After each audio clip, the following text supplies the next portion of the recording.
નમસ્કાર ફ્રેન્ડ, કેમ છો? હું છું આપનો મિત્ર કાંતિલાલ હેમાણી. આજે પાલનપુર શહેરની અંદર છું અને નક્કી કર્યું કે એક હીર વિજય સુરેશ્વરજી મહારાજ સાહેબનું જન્મસ્થાન છે, એમની જગ્યા છે એ પાલનપુરમાં શોધવા જાઉં. તો હું નીકળી પડ્યો ગાડી લઈને, પણ એવી નાની ગલીઓ હતી કે જ્યાં મારી ગાડી ચાલી શકે એમ હતી નહીં.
આવું સુંદર પાલનપુર શહેર જે અદ્ભુત કોતરણીવાળા જૈન દેરાસરો જોવા જેવા છે. આપને જો અનુકૂળતા હોય, સમય હોય અને આપ જો ક્યારે અહીં આવવાના હો તો આ મંદિર અદ્ભુત અને જોવાલાયક છે.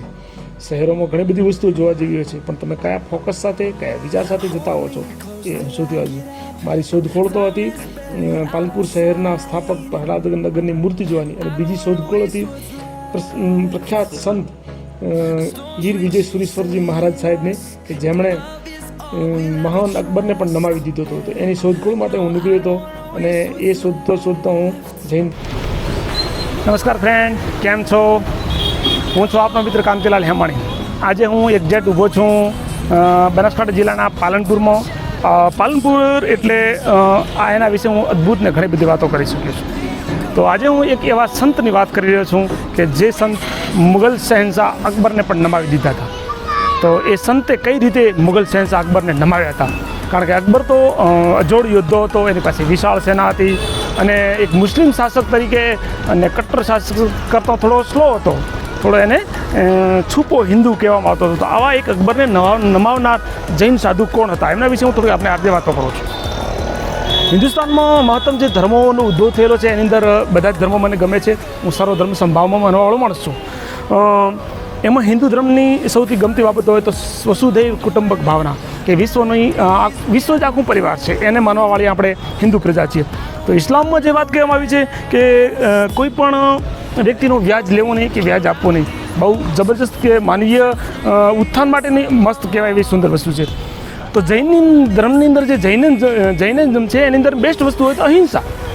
દરેક નાનામાં નાની પણ હિંસા ન થાય એની વાત કરવામાં આવી છે.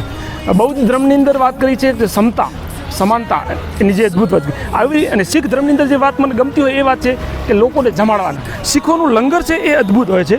તો શીખોની લંગર અને જૈનોની અહિંસા, આવા જે સર્વ ધર્મને સંભાવની જોવાવાળી હિન્દુસ્તાની પ્રજા છીએ આપણે. તો એની અંદર જે જૈન ધર્મના મહાન હીર વિજય સુરીશ્વરજી મહારાજ થઈ ગયા, એમના વિશે હું આજે વાત કરી રહ્યા છું. હા, હીર વિજય સુરીશ્વરજી મહારાજની હું વાત કરી રહ્યો હતો. હીર વિજયજી સુરેશ્વરજી મહારાજ મૂળે પાલનપુરમાં જન્મેલા અને એમનું અવસાન જુનાગઢ પાસેના ઉના ગામમાં થયેલું. એમની જે મહત્તા હતી એ હતી કે એ જમાનામાં અકબર જે મહાન હતો, એમને અકબરને મનાવવા માટે, અકબરને સમજાવવા માટે એમણે પાલનપુરથી ફતેહપુર સિકરી સુધીની પગપાળા યાત્રા કરેલી. જૈનો પગપાળા ચાલતા જ હોય છે, જૈન સાધુઓ પણ પગપાળા ચાલતા હોય છે. તો એ જમાનામાં એમણે ફતેહપુર સિકરી ગયેલા અને બધા જ ધર્મોનો સાર લઈ અને અકબરે દિને ઇલાહી નામનો અલગ ધર્મ સ્થાપેલો. તો એની અંદર જૈન સાધુ શ્રી હીર વિજયજી સુરીજી મહારાજે અકબરને એમ સમજાવ્યું કે પર્યુષણ પર્વ હોય ત્યારે હિન્દુસ્તાનની અંદર ક્યાંય પણ હિંસા થવી જોઈએ નહીં. આવી અદ્ભુત ઘટના સમજાવનાર મહાન ઋષિ આપણા પાલનપુરના હતા. તો પાલનપુરી તરીકે એક ગૌરવ લેવા જેવી ઘટના અને એક જે અહિંસા માટે એમણે જે પ્રયત્નો કરેલા કે હિંસા ન થાય એ માટે જે એમણે અદ્ભુત પ્રયત્નો કરેલા એ અજોડ હતા. આવા આપણે પાલનપુરી ગરજ જેવા સાધુ સંત અને મહાત્માને આપણે નમન કરવા જેવી જગ્યાએ ઊભા છે. આપ સર્વેના જીવનની અંદર પણ દરેક ધર્મો અને સારા તત્વો મળતા રહે અને આપ પ્રગતિ કરો એવી શુભકામનાઓ સાથે ફરી સારા વિડીયો આપણે મળતા રહીશું. મળતા પહેલાં આપણે ફરીથી યાદ કરું કે આપ કોઈ પણ ધર્મનું પાલન કરતા હો પણ એમાં સારા તત્વો હોય એ પણ અનુસરવો જોઈએ અને બીજા ધર્મના સારા તત્વો હોય એને અનુસરવું જોઈએ. હિન્દુસ્તાન જ્યારે વિશાળ દેશ થઈ છે એટલે સમતા, સમાનતા અને દરેકને ભાઈચારાથી વર્તવા સિવાય આ હિન્દુસ્તાનનો ક્યારેય ઉદ્ધાર નથી. ફરીથી સારા સમય મળતા રહીશું. જય હિન્દ, જય ભારત.